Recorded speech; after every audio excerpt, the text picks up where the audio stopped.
What's up? What's up? What's going on, everybody? Welcome to another Carolina Panthers Talk video brought to you by Blitzball Champ Gaming here on the YouTube Tube. I'm your host, Blitzball Champ Jason Ingram. I just wanted to get on here and make a quick video talking about the recent 2023 mock draft report 2.0 for the Carolina Panthers, which I'm referencing the article that I'll have put in the description box from Panthers.com website. So, kind of want to go through that and just give my quick thoughts on that. But before we get started, be sure you check out the link in the description for Game Beauty for an incredible line of video game themed cosmetic and makeup products. And be sure that if you consider making a purchase, use the promo code BlitzballChamp, all in caps, and you can get 10% off of your order. So be sure to use that promo code. Anyway, so I wanted to go through, I remember in a recent live stream, I kind of went over what they had listed for their 1.0 mock draft. So I figured I'd make a video. This was actually this was posted February 2nd. And I just wanted to give my quick thoughts on what they have listed in the mock draft 2.0. So, taking a look at what they have here. Starting off with Daniel Jeremiah. He is going C.J. Stroud, quarterback out of Ohio State. Daniel Jeremiah says, and I quote, "Stroud is big, strong, and accurate. He flashed some creativity and playmaking against Georgia, and that was a pleasant surprise for evaluators." So, he's on board for them going after C.J. Stroud. Mel Kiper Jr. is still sticking with Anthony Richardson, quarterback out of Florida. And he says, and I quote, "He needs time to develop. He's not an NFL-ready thrower, but he is an awesome talent, a raw quarterback, and a 6'4" frame who would be one of the league's most electrifying runners as soon as he steps on the field. His size and physical tools cannot be taught, and NFL coaches will want to work with him and try to take him to the next level." So, one for C.J. Stroud, one for Anthony Richardson. Ryan Wilson also is going Anthony Richardson for Carolina. Ryan Wilson says, and I quote, "Anthony Richardson is one of the most exciting prospects in this class. The problem, he's short on experience, and while his physical tools are rare, the Panthers are in dire need of a starting quarterback right now. David Tepper could choose to go the free agency route again, but that has been, shall we say, a crapshoot. At the end of the day, Carolina may have to move inside the top 5 if it's a quarterback it really wants with day one starter potential." He's making some fair points.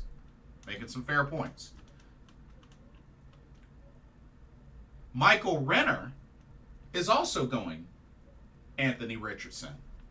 And Michael says, and I quote, "Beggars can't be choosers with 3 quarterbacks off the board already.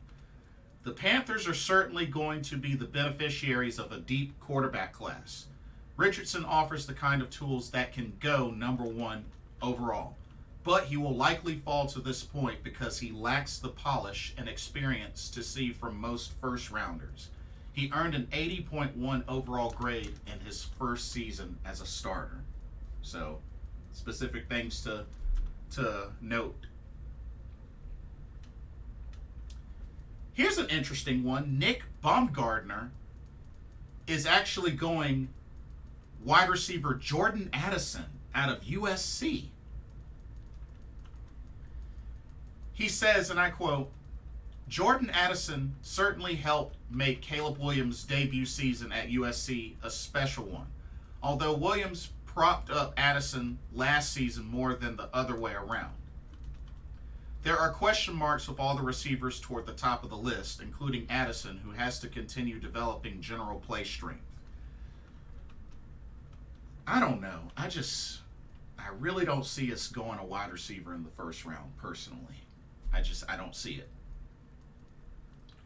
And then Joe Marino is going quarterback Will Levis out of Kentucky, but also via trading for the Chicago first round draft pick. Joe Marino says this, and I quote, "In Frank Reich, the Carolina Panthers hired the first offensive-minded head coach in franchise history. Facts. And after years of choosing to not participate in drafting a first-round quarterback, despite having chance to do it, remember the last time that they did this was Cam Newton in 2011. Carolina could go all in to get their guy. There are plenty of rumblings that guy is Will Levis, who has all the physical makeup and intangibles to be a franchise quarterback. A coach like Reich could unlock his potential and set the course for the future." Interesting, y'all. So one for CJ Stroud, 1, 2, 3 for Anthony Richardson, 1 for Will Levis, 1 for Jordan Addison. And even though they didn't go into description, Bucky Brooks actually also went with quarterback Will Levis.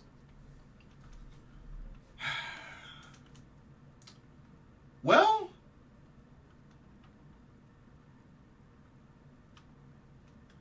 my thing is this.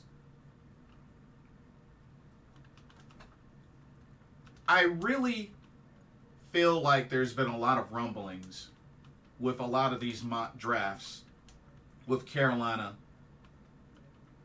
going either Anthony Richardson or CJ Stroud when it comes to quarterbacks. Personally, I can't say that I have a preference, only because, like I said, my college football knowledge is not as strong as my NFL knowledge. And that's just by choice, because, like, colleges, that's a lot to keep up with. As far as players in college, that's a lot. That's just way too much for me to keep up with. And I've tried, and it's freaking difficult. Especially being that I don't have a favorite college football team. You know what I mean? But I can't say that I really have a preference, but I do honestly understand and agree with the need to draft a quarterback. Now, I know there's talks about the idea of bringing in another veteran to maybe serve as the bridge. You know, maybe either bringing back Sam Darnold, or some folks have even mentioned the idea of pursuing a Lamar Jackson or a Derek Carr. And my thing is, we've tried many veteran projects. I mean, we tried with Sam Darnold. We tried with Teddy Bridgewater. We tried with Baker Mayfield. We tried with, bringing back Cam Newton. It hasn't worked. It hasn't worked. I mean, we have to ask ourselves, do we really want to open that can of worms again? And I think in going after a Derek Carr or a Lamar Jackson, or even the idea of Sam Darnold, is risky. Now, as far as Lamar Jackson, I don't think we'll be able to afford him. I can tell you that right now. I really don't see that happening. And, there's been a heavy push for the Raiders to trade Derek Carr. And then Sam Darnold, while he played pretty decent until, near the end, do you really want to open those can of worms again? You know what I mean? I think this is going to end up being one of those things where Carolina's just going to have to bite the bullet and just start fresh at the quarterback position and just zone in on developing a quarterback. Whether it's Jacob Eason, whether it's Matt Corral, or whoever they decide to draft. Whether Anthony Richardson, C.J. Stroud, Bryce Young, Will Levis, whoever. Hendon Hooker, whoever.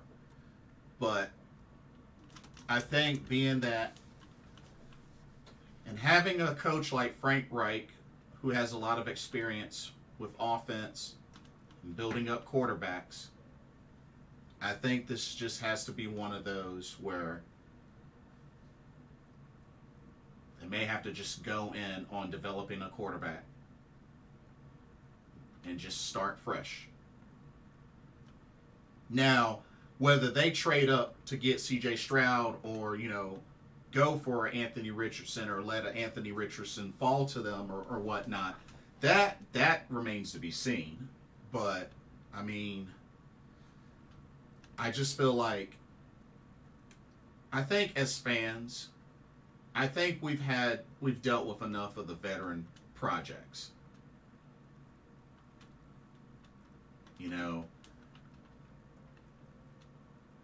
I think we've done enough with the veteran projects.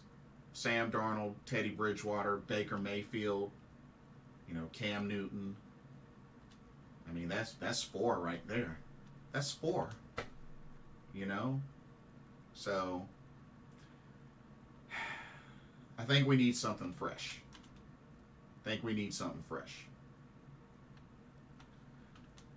Now,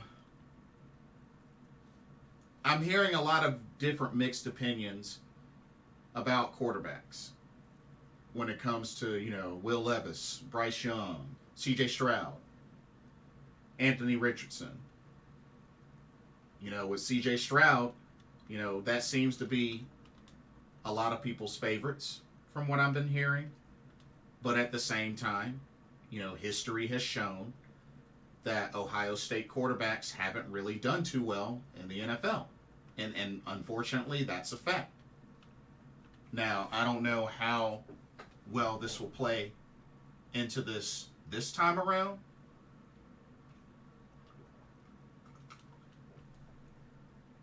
But you can only hope that streak gets broken potentially through C.J. Stroud.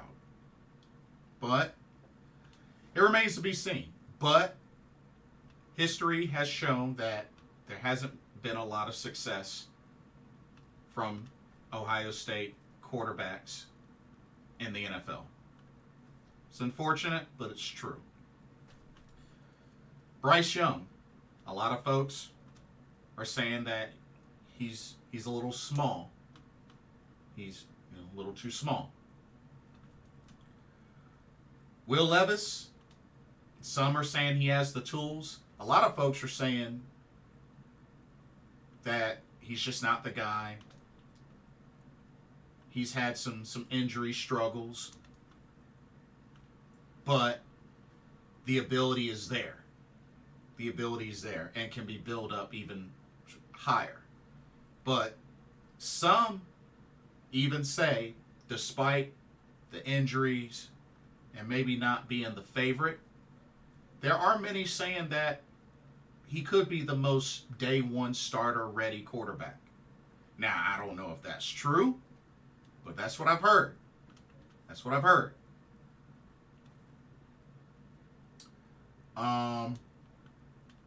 Anthony Richardson, a lot of folks are saying he has the highest ceiling for a quarterback out of this draft class, but may take him a year May take them a year.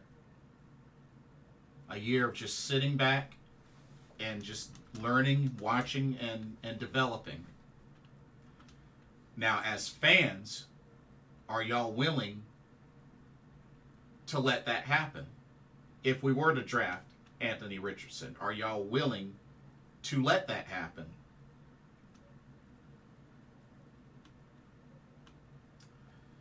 And then, thinking about Matt Corral, who I still feel like didn't really get a fair shot in preseason. I mean, he got hurt. We still have to see. I think we still need to get a better idea of what he can do. Therefore, allowing him to compete. So, there's still a lot of unknowns with the quarterback situation, but I really feel like it's time to address that. They did a good job in addressing the offensive line. And you know what? I feel like the O-line, can still be tweaked some. I know that Brady Christensen and Austin Corbett are rehabbing and healing up as best as they can. So, there may have to be some tweaking. But I still feel like the organization did a good job in addressing the offensive line. And I believe they will grow. Ikem Ekwonu had a good rookie year. I think he had a good rookie year. Had some ups, had some downs, but I think he had a good rookie year. So I think there'll be more to build upon with that O-line. But I'm glad that Carolina finally really made a bigger, much better effort in addressing the O-line. So I got to give them props on that. But coaching staff is shaping up. I mean, Frank Reich, Deuce Staley, Ejiro Evero. We're keeping James Campen. We're keeping Chris Tabor. I mean, this coaching staff is shaping up. So, I think it's one piece at a time. We'll have to see what they decide to do about offensive coordinator. But a lot of things are starting to shape up little by little. But I think free agency and the draft, Carolina really needs to hit home. They need to hit a home run. And I think a big priority in preparation for free agency and the draft, they're going to need to get back some of that cap money. They're going to need to create some space. Like I said, if they could create $50 million, I think that would help tremendously. They may have to cut some folks, restructure some contracts, but I think that's definitely a priority that they need to regain some cap. And then zone in on the needs through free agency and the draft. That's really all I can say. But I think for the most part, just looking at this 2.0 mock draft that they have on the Panthers website, it seems very strongly that Carolina will probably go quarterback in the first round. But we'll see. We'll see. But that's all that I have for this video. Let me know what y'all's thoughts are.